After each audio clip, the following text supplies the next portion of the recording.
Assalamualaikum warahmatullahi wabarakatuh. Innal hamdalillah nahmaduhu wa nasta'inuhu wa nastaghfiruhu wa natubu ilaihi wa natawakkal alaihi wa ilaihil masir. Ashhadu an la ilaha illallah wahdahu la syarikalah wa ashhadu anna Muhammadan abduhu wa rasuluh sallallahu alaihi wa ala alihi wa ashabihi wa tabi'in wa tabi'ut tabi'in wa man tabi'ahum bi ihsanin ila yaumiddin, amma ba'd. Kaum muslimin yang dirahmati Allah Subhanahu wa taala.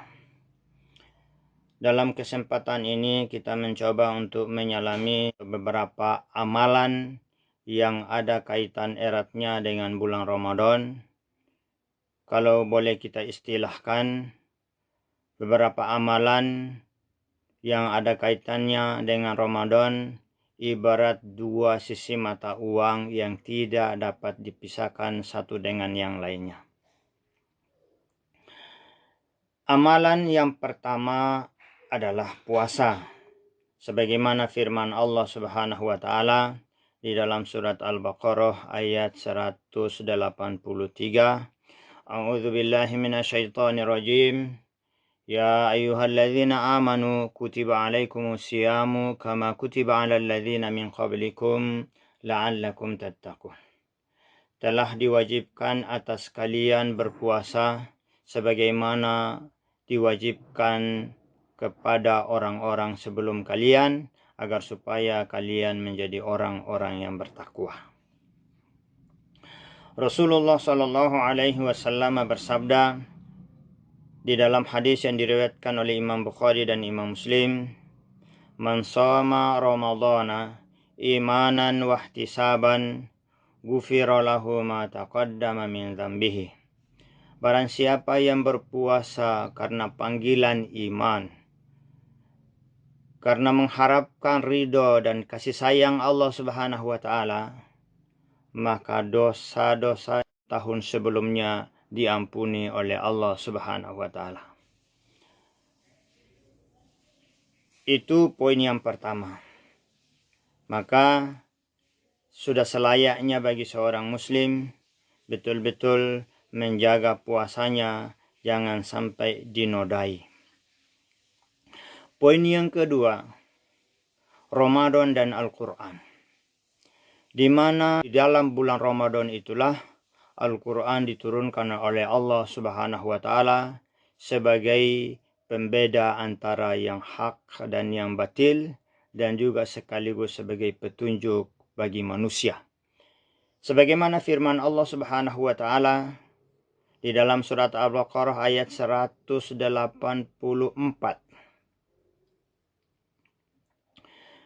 A'udzu billahi minasyaitonir rajim.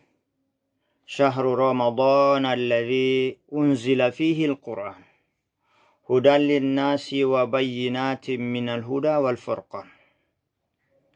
Maka sudah selayaknya bagi seorang muslim di bulan Ramadan ini harus memperbanyak membaca Al-Quran. Karena Al-Quran ini pula yang akan menjadi pembelanya di hari kiamat. Sebagaimana sabda Rasulullah SAW yang diriwayatkan oleh Imam Ahmad. Rasulullah SAW bersabda, "As-sawmu wal Qur'anu yashfa'ani lil abdi yaumal qiyamah." Puasa dan Al-Quran memberikan syafaat kepada seseorang pada hari kiamat. Puasa mengatakan, "Wahai Tuhanku, ay Rabbi, mana'tuhul to'ama wa syahwati bin nahar." Aku telah mencegahnya makan dan minum pada siang hari dan menahan syahwatnya pada siang hari. Fasyafi'ani fihi, maka beri aku kesempatan untuk memberikan syafaat kepada orang yang berpuasa.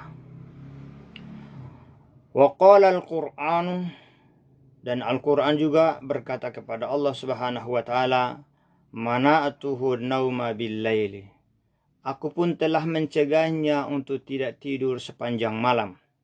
Fasyafi'ni fihi. Maka beri aku kesempatan juga untuk memberikan syafaat kepada orang yang membaca Al-Quran. Orang yang rajin membaca Al-Quran. Orang yang memperbanyak membaca Al-Quran di bulan Ramadan. Qala fayushafa'ani. Kemudian Rasulullah mengatakan, maka keduanya Al-Quran dan puasa diizinkan untuk memberikan syafaat kepada orang yang puasa Ramadan dan orang yang memperbanyak membaca Al-Quran di bulan Ramadan. Kaum muslimin yang dimuliakan Allah Subhanahu wa taala. Poin yang ketiga, menjaga sholat sunnah. Sudah barang tentu menjaga sholat tarawih di malam-malam Ramadan.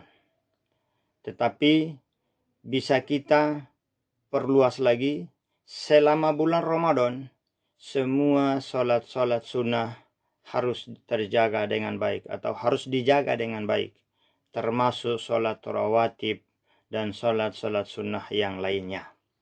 Sebagaimana sabda Rasulullah SAW yang diriwayatkan oleh Imam Bukhari dan Imam Muslim, Rasulullah mengatakan, man qama Ramadana, siapa yang menjalankan sholat di bulan Ramadan, baik sholat wajib, sholat tarawih, sholat sunnah yang lainnya, imanan wahtisaban, karena iman dan mengharapkan ridho dan kasih sayang Allah Subhanahu wa taala, ghufira lahu ma taqaddama min dzambihi, maka dosa-dosanya yang tahun lalu diampuni oleh Allah Subhanahu wa taala. Kaum muslimin yang dimuliakan Allah Subhanahu wa taala, poin yang keempat, perbanyak berdoa kepada Allah Subhanahu wa taala, karena memang bulan Ramadan adalah bulan mustajab, di mana semua permintaan doa kita dikabulkan oleh Allah Subhanahu wa taala. Sebagaimana firman Allah Subhanahu wa taala di dalam surat Al-Baqarah ayat 186. Allah berfirman, A'udzubillahi minasyaitonirrajim. Wa idza sa'alaka ibadi anni fa inni qaribun ujibu da'wata da'i idza da'ani falyastajibu li wal yu'minu bi la'allahum yarshudun.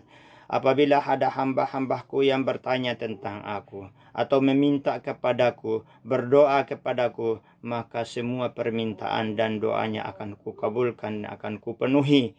Falyastajibu li, hendaknya mereka mengikuti dan menjawab, memenuhi panggilan Allah Subhanahu wa taala, waliyu'minu bi, dan harus mereka yakin dan percaya bahwa permintaan mereka dan doa mereka akan dikabulkan oleh Allah Subhanahu wa taala. Kaum muslimin yang dimuliakan Allah Subhanahu wa taala. Poin yang keempat, lebih banyak bersedekah di bulan Ramadan. Sebagaimana hadis yang diriwayatkan oleh Imam Al-Bukhari dari Ibnu Abbas radhiyallahu anhu, beliau berkata, kana Rasulullah sallallahu alaihi wasallam ajwadan nas. Rasulullah sallallahu alaihi wasallam manusia yang paling dermawan, wa ajwadu ma yakunu fi Ramadhan hina yalqahu Jibril, yaitu terutama pada saat bulan Ramadan. Rasulullah sallallahu alaihi wasallam juga berkata, wa kana Jibrilu alaihi salam yalqahu fi kulli lailatin min Ramadan. Rasulullah SAW juga didatangi oleh malaikat Jibril setiap malam bulan Ramadan. Fayudari suhul Quran. Kemudian malaikat Jibril mengajarkan Al-Quran kepada beliau.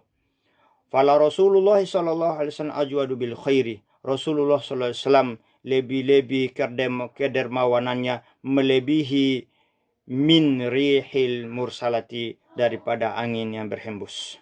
Kaum muslimin yang dimuliakan Allah Subhanahu wa taala, perbanyaklah sedekah di bulan Ramadan, karena kita tidak tahu, siapa tahu setelah bulan Ramadan atau di bulan Ramadan di antara kita sedekahnya tidak diterima oleh orang lain, bahkan Allah pun tidak menerima, maka ini harus dijaga dengan baik. Poin yang keenam, saudara kaum muslimin yang dimuliakan Allah Subhanahu wa taala, adalah menjaga lisan. Sebaiknya seseorang muslim harus menjaga lisan dari hal-hal yang merusak ibadah puasa Ramadan. Rasulullah SAW bersabda, Man kana yu'minu billahi wal yaumil akhir falyaqul khairan aw liyasmut.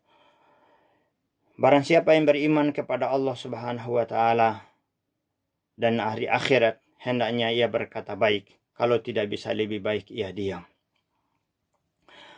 Poin yang ketujuh, yang terakhir, meskipun masih banyak poin-poin yang lain karena keterbatasan waktu, kita batasi sampai poin yang ketujuh.